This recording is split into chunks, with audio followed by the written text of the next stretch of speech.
Friends, ठंड का दिन आ गया है, बहुत ज़ोरों की ठंड है। तो आजकल ऐसा होता है कि पहले तो ज़्यादा उम्र के लोगों को घुटने की प्रॉब्लम होती थी और यहाँ बैक पेन होता था और गर्दन में दर्द होती थी फ्रेंड्स। पर आजकल कम एज में लोगों को ये प्रॉब्लम होती है, शाटिका की प्रॉब्लम जिसे कहा जाता है। और फ्रेंड, मेरा तो 32 ईयर्स के एज में यूट्रस और ओवरी दोनों का ऑपरेशन होने के कारण मेरी एज 20 प्लस हो जाएगी, बढ़ जाएगी, यानी 50 की एज हो जाएगी 32 की एज में, डॉक्टर ने कहा। तो तुरंत मुझे घुटने का दर्द स्टार्ट हुआ और बैक पेन भी बहुत बुरी तरह और स्पॉन्डिलाइटिस से स्टार्ट हुआ था। तो मेरा काफ़ी दिन ट्रीटमेंट चला, पर डॉक्टर्स ने कहा कि बाद में आपको थोड़ी अपनी नी एक्सरसाइज करनी पड़ेगी। और यहाँ भी पेन हो रहा था तो मसाज, तो अक्सर ग्रीस कम हो जाता है घुटने में फ्रेंड्स, तो कट कट की आवाज़ आने लगती है या जलन होने लगती है। और यहाँ का पोर्शन जो था, लगता था कि जैसे किसी ने चमड़े उतार कर मिर्च लगा दी हो। पर मैं बहुत ज़्यादा घबरा गई। फिर मुझे पता चला कि ये प्रॉब्लम ये कमर रीढ़ की हड्डी की है। तो बाद में धीमे धीमे मेरा मूवमेंट भी बंद हो गया, हाथ पैर काम करना बंद हो गया और लगा कि मैं अपाहिज हो जाऊंगी। तब फ्रेंड्स बहुत दिनों तक इसका ट्रीटमेंट चला, पर बाद में डॉक्टर्स ने कहा कि आपको रेगुलर एनाल्जेसिक दवाएं लेनी पड़ेगी दर्द की।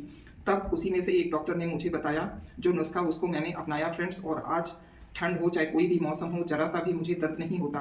बस एक चीज़ मैं ध्यान रखती हूँ कि जब भी मैं कोई काम करती हूँ, चावल बीनती हूँ या कुछ भी करती हूँ, लिखती हूँ, पढ़ती हूँ, तो अपने गले की पोजीशन को मैं स्ट्रेट रखती हूँ, जिसके कारण मुझे ये नर्स की प्रॉब्लम नहीं होती। मैं झुक के कोई काम नहीं करती फ्रेंड, आसानी से मछिए पे बैठ के कोई काम करती हूँ। क्योंकि यंग एज में ही मूवमेंट बंद होने के कारण आज तो करीब 22 साल हो चुके हैं। पहले तो मेरा बेटा छोटा था फ्रेंड्स, तब मैंने बहुत समस्या झेली। उसके बाद मैंने एक तेल बनाया जिसे अपने घुटने में मालिश करना शुरू किया और कुछ एक्सरसाइजेस करना स्टार्ट की। तो पहले मैं आपको एक एक्सरसाइज बता दे रही हूँ। ये गर्दन में जब पेन हो तो फ्रेंड्स इस तरह से ये हाथ जो है ऐसे हमने किया और इस तरह से पीछे से धकेला आगे की तरफ, यहाँ फिर यहाँ सेम उसी तरह से हाथों की पोजीशंस को ध्यान दीजिए, ये ऊपर से ले जाकर यहाँ से, फिर उसके बाद यहाँ से। तो इस तरह की एक्सरसाइज 10 बार किया। एज जब बढ़ जाती है तो आपको काफ़ी मूवमेंट करना पड़ता है और हो सके तो घर के काम धीमे धीमे आसानी से कर लें फ्रेंड्स। बर्तन के लिए तो मैंने काम वाली एक लगा ली, थोड़ा सा काम आसान हो जाए। पर झाड़ू पोछे का काम मैं खुद करती हूँ ताकि थोड़ा मूवमेंट होता रहे। खाना बनाना अपना खुद का, ताकि खाने को ध्यान से बनाएंगे, हम मिलेट्स वगैरह का यूज़ करेंगे, मोरिंगा लीव्स का यूज़ करेंगे तो काफ़ी हेल्दी रहेंगे। इस तरह से आपको अपनी उंगलियों को का मूवमेंट करना है, हाथ का मूवमेंट करना है परमानेंट। ये सारी एक्सरसाइजेस तो आपको करनी ही होगी मॉर्निंग में बॉडी को वार्म अप करने के लिए। और धीमे धीमे ये ऑपरेशन के बाद मेरा वेट भी 90 प्लस हो गया था फ्रेंड, 93 केजी। तो वेट को भी रिड्यूस करना था तो मैंने डाइट में मिलेट्स लेना शुरू किया। क्योंकि जब कैल्शियम लेती थी तब मेरे कैल्शियम से मुझे कब्जियत की प्रॉब्लम हो जाती थी, जिससे मेरा शुगर लेवल बढ़ने लगा। पहले मुझे शुगर नहीं था फ्रेंड्स और बीपी, तो इन्हें कंट्रोल करने के लिए मैं मिलेट्स पर गई और काफ़ी सब्जियां, उन सब्जियों को यूज़ किया, शुगर बंद कर दिया। मैं कभी जब मन करता है तो गुड़ का यूज़ करती हूँ। मेरी पूरी फैमिली अब गुड़ का ही यूज़ करती है। कभी कभी मॉर्निंग में चाय पीने की आदत है तो मैं चाय तो लेती हूँ फ्रेंड्स, पर उसमें बिल्कुल शुगर का यूज़ नहीं करती। अब मेरा शुगर लेवल और बीपी दोनों कंट्रोल रहता है और मुझे ज़्यादा दवाएं लेने की ज़रूरत नहीं पड़ती। तो इसी तरह से अपने इस पेन को कम करने के लिए, और यहाँ जो पेन वगैरह होते हैं, जब भी दर्द होता है तो या तो स्वेलिंग होती है हमारी, या तो वहाँ रेडनेस आ जाती है और स्टिफनेस आ जाती है, ब्लड सर्कुलेशन कम हो जाता है और कट कट की आवाज़ आती है शरीर में। जब हम ऐसे भी करते थे तो कट से यहाँ करता था और इतना ज़्यादा जलन होती थी यहाँ फ्रेंड्स की, हमें बहुत ही ज़्यादा दर्द की दवाएं लेनी पड़ती थी, जिससे किडनी की प्रॉब्लम भी हो सकती थी। तब मैंने एक तेल बनाया जिसमें या तो आप सरसों का तेल ले सकते हैं फ्रेंड्स या तिल का तेल ले लीजिए। दोनों में से कोई भी तेल का आप यूज़ कर सकते हैं। इसके लिए लहसुन की कलियाँ ज़रूरी हैं, पर लहसुन की कलियाँ हमें कैसी लेनी होगी मैं बताऊं आपको। चाइनीज़ कलियाँ ना लेके देसी या पहाड़ी कलियाँ लेनी चाहिए, छोटी छोटी।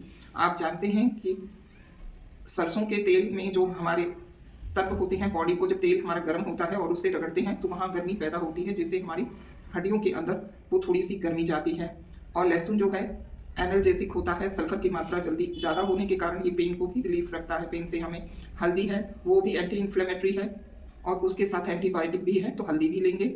और कपूर का यूज़ करेंगे, कपूर हम देसी लेंगे। देसी कपूर जो है वो हमारी पेन को कम करता है। अधिक से अधिक पेन के रिलीफ के लिए जो भी तेल बनते हैं उसमें आप देखते होंगे कपूर का यूज़ करते हैं, तो इसके लिए देशी कपूर लेते हैं। चलिए हम स्टार्ट करते हैं किचन में चल के अपनी रेसिपीज़ को बनाना। तो अगर आपके पास सरसों का तेल हो तो फ्रेंड सरसों का तेल लीजिए, और नहीं हो तो आप इसके लिए ले सकते हैं तिल का तेल। चलिए चलते हैं अपनी किचन की तरफ।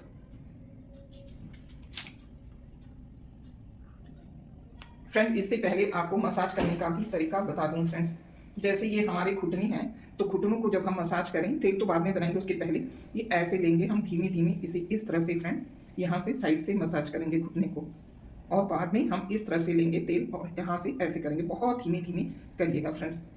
इसके बाद क्या करेंगे, हम एक गर्म पानी में टॉवल डालेंगे और मोटी सी टॉवल को यहाँ लपेट देंगे और थोड़ी देर इसकी सिकाई कर लेंगे। इसके बाद फिर हम इस पर कोई भी कॉटन का कपड़ा बांध लेंगे और बांधने के बाद ताकि गर्माहट रहे, ठंडी ना हो तुरंत, ठंड का दिन है, ठंड में बहुत ज़्यादा जोड़ों में दर्द होता है। उसके बाद फ्रेंड्स इसे हम फिर क्या करेंगे, बांधने के बाद हम फिर कंबल ओढ़कर सो जाएंगे। इसी तरह से सेम ये यहाँ भी अगर हमें पेन होता है तो ऐसे करते हुए हमें हल्के हाथों से मसाज करना है। बहुत ज़्यादा फ्रेंड्स इसे रगड़िएगा मत, राउंड राउंड करते हुए धीमे धीमे। और यहाँ भी अगर आपको दर्द होती है तो आपको रगड़ना है तो ऐसे ऐसे धीमे धीमे धीमे धीमे मसाज कीजिए।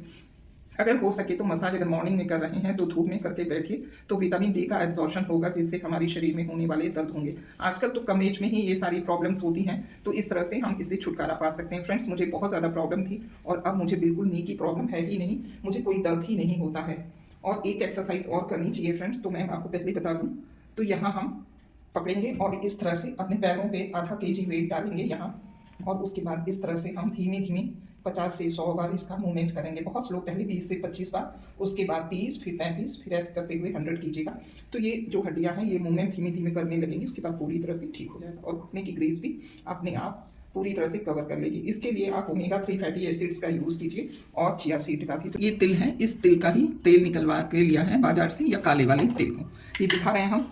ये देखिए, ये भूरे कलर का तिल है, थोड़ा सा मटमैला देसी तिल, इसका ही आप तेल निकलवा लें या बाजार से मार्केट से ले लें।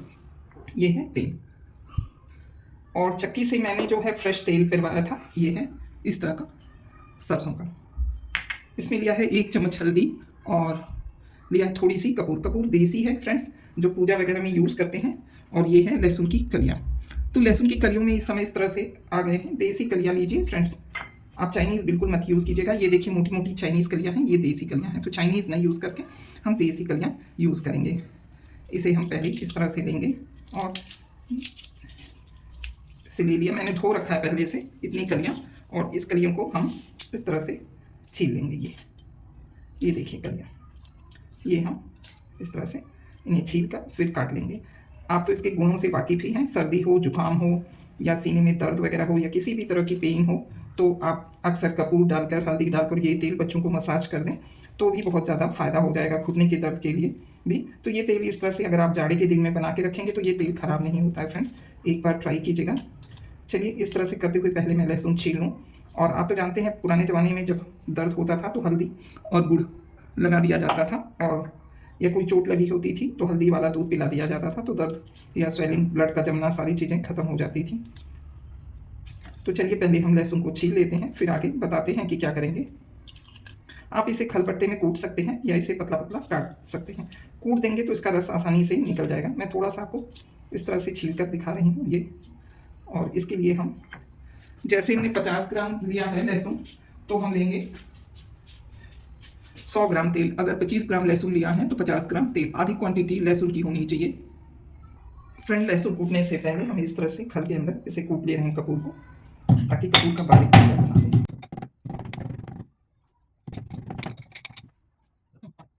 सरसों का तेल कास्ट आयरन की कढ़ाई में डाले फ्रेंड्स, उसके बाद लहसुन कूट कर डाला, और जब लहसुन थोड़ा सा लाल होने लगा तब हमने इंडक्शन की फ्लेम या गैस की फ्लेम ऑफ कर देना चाहिए। उसके बाद हमें हल्दी डाल देनी चाहिए और साथ ही साथ कपूर, ताकि हल्दी और कपूर ना जले।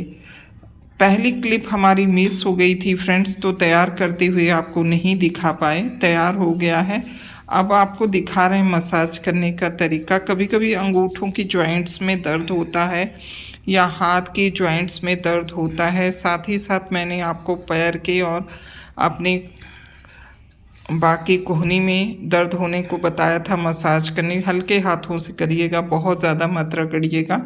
उसके बाद फ्रेंड्स आप इस पे थोड़ा सा गर्म पानी करके तौलिया भिगो के बांध दीजिए, सिकाई कर दीजिए। इसके बाद फिर आप गर्म पट्टी या कपड़े से बांध कर सो जाइए, आपको तुरंत रिलीफ मिल जाएगा।